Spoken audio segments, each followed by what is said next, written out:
Ici le moteur à lunettes. Alors j'espère que pour vous tous ça va super bien.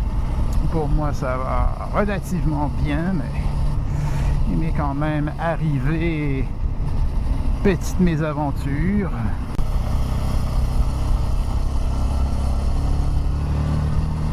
Disons pour résumer qu'il n'est plus temps maintenant d'éviter mon premier accident. Alors vous me voyez avec la Vestron. Vous devinerez donc que c'était bien sûr avec Bébé que ça s'est produit. Et je pourrais me contenter de dire que un automobiliste m'a rentré dedans, mais je m'en veux quand même un peu. Alors, le but de cette vidéo, c'est d'expliquer un petit peu l'accident, ce qui s'est passé. J'ai eu une petite analyse face au moteur à lunettes. Bon, là, on sait qu'on n'ira pas vite, hein, je n'ai pas les images de l'accident. Bon, là, il y a prudent puis il y a prudent. Là. Alors, samedi soir vers 7h, autoroute 15, direction sud, pont de la rivière des Mille-Îles. Circulation fluide, mais relativement dense. Sans doute la situation la plus dangereuse. Et j'étais dans la voie du milieu. J'avais volontairement décidé de rester dans la voie du milieu. Ma sortie était tout juste après le pont. Justement dans un esprit de prudence qui n'a pas payé. Et il y a eu fermeture spontanée par un officiel de la route, donc Transport Québec, de la 3e voie pour une raison quelconque. Certainement une très bonne raison. Alors, il y a eu un premier ralentissement dans la voie du milieu, dans l'autre voie aussi, j'imagine. La 3e, bien entendu. On passe environ de 100 km/h à 60. Moi, je me suis corrigé de suivre de trop près les voitures sur les autoroutes, donc tout allait bien. Et il y a eu un second ralentissement, second freinage. On est passé de 60 à 40 km/h. Mais cette fois-là, ça a été un peu plus brusque encore. Mais tout allait bien, pas de problème, je ralentis. J'ai pris l'habitude de gérer dans ces situations-là autant ce qui se passe en avant ou en arrière et derrière. Donc, évidemment, peut-être un peu plus ce qui se passe en avant, mais et donc c'est ce que j'ai fait, me croyant très averti et très prudent et tout, mais évidemment, ça s'est passé beaucoup trop vite en réalité. Parce que ce que j'ai vu dans mon miroir, c'est le devant d'une voiture qui remplissait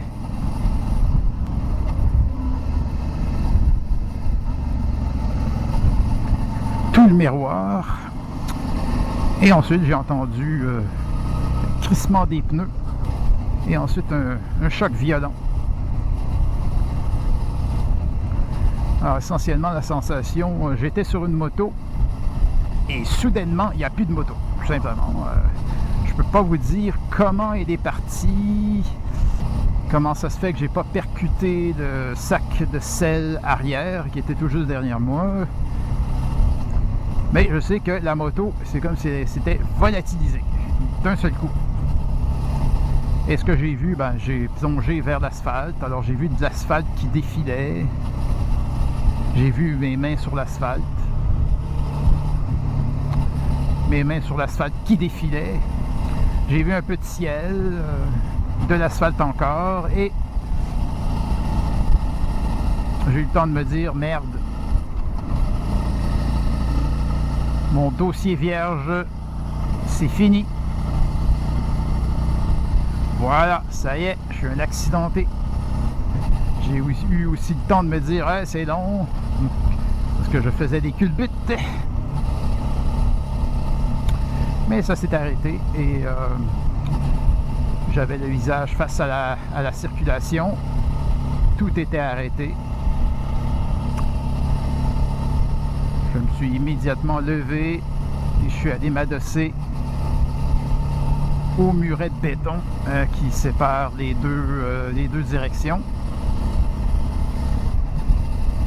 Un témoin s'était arrêté, je le remercie. Le préposé de la route, le gars de Transport Québec, s'est affairé à déplacer sa camionnette avec sa flèche lumineuse pour la repositionner, pour gérer la circulation autour de mon accident, en fonction de mon accident. Alors l'ambulance a été appelée. Ça n'a pas pris tant de temps que ça, mais il y avait beaucoup de circulation. J'ai été emmené à l'hôpital. J'y suis resté 4 jours. J'ai l'omoplate. J'avais l'omoplate effritée et 2 côtes brisées. Il te donne des antidouleurs, voire de la morphine, et donc ça passe le temps, on plane. On m'a posé un drain thoracique parce que mon poumon était décollé. Au bout de 4 jours, on m'a donné mon congé. Je ne pense pas que je vais garder des séquelles quelconques de cet accident, mais c'est sûr que maintenant, ça fait 7 ou 8 semaines. Je m'en veux parce que je roulais de manière consciente mais insouciante sur les autoroutes un peu trop librement. On prend l'autoroute pour aller rapidement dans de nouvelles régions, puis ensuite on explore cette région sur des routes secondaires. Mais vous vous rendez compte que quand il y a de l'achalandage, ce qui s'est produit peut se produire fréquemment, et puis si vous heurtez un véhicule change de voie et vous tombez sur la chaussée, et là c'était seulement 40 km/h, on se fait quand même assez mal. Donc, imaginez ensuite la possibilité que des voitures ou des poids lourds vous roulent dessus. Deuxièmement, en moto, il faut toujours être comme la petite goutte qui descend sur la vitre, aller sur les points de moindre résistance.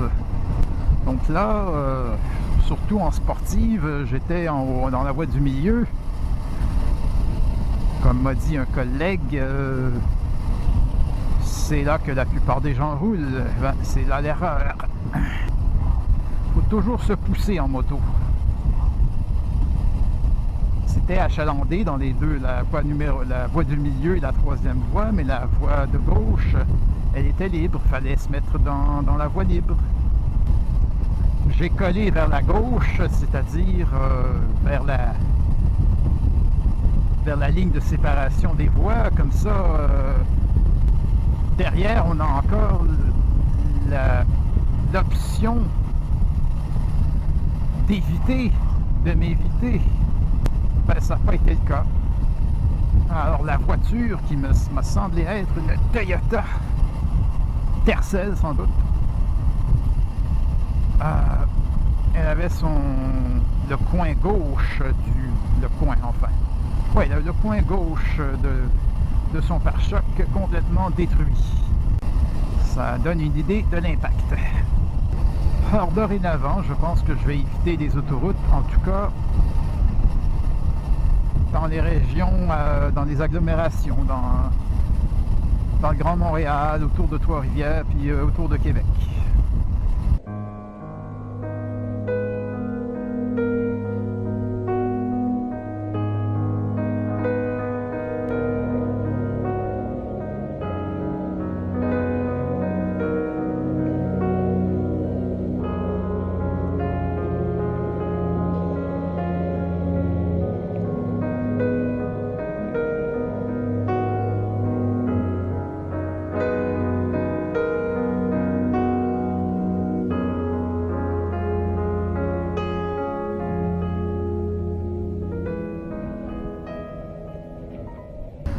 Alors la moto justement. Alors, de première vue, elle ne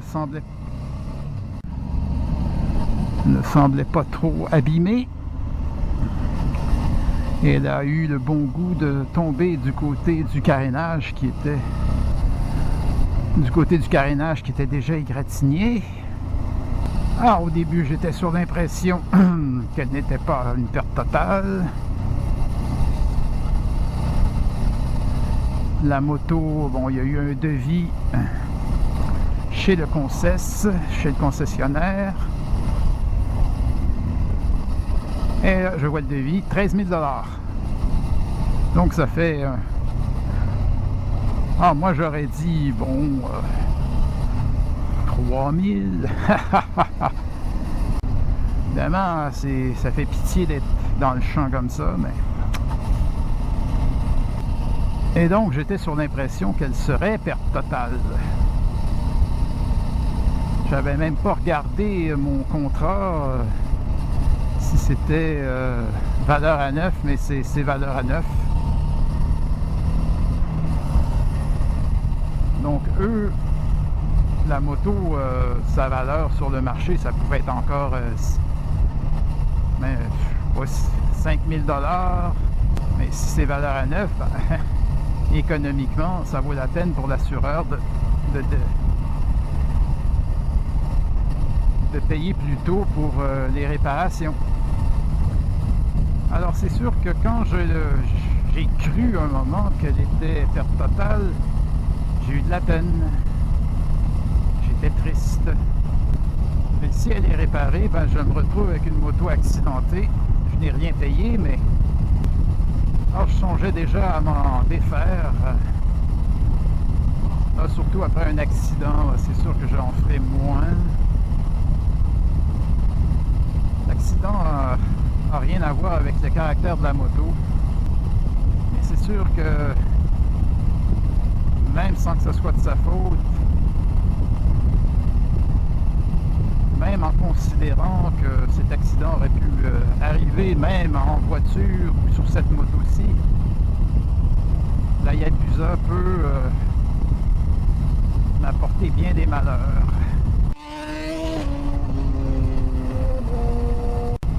Comme ça quand tu as une Hypersport. C'était le motard à lunettes. Si vous avez aimé, abonnez-vous et mettez un pouce vert. Et n'oubliez pas de conduire prudemment et bien protégé, de respecter toutes les lois, de pratiquer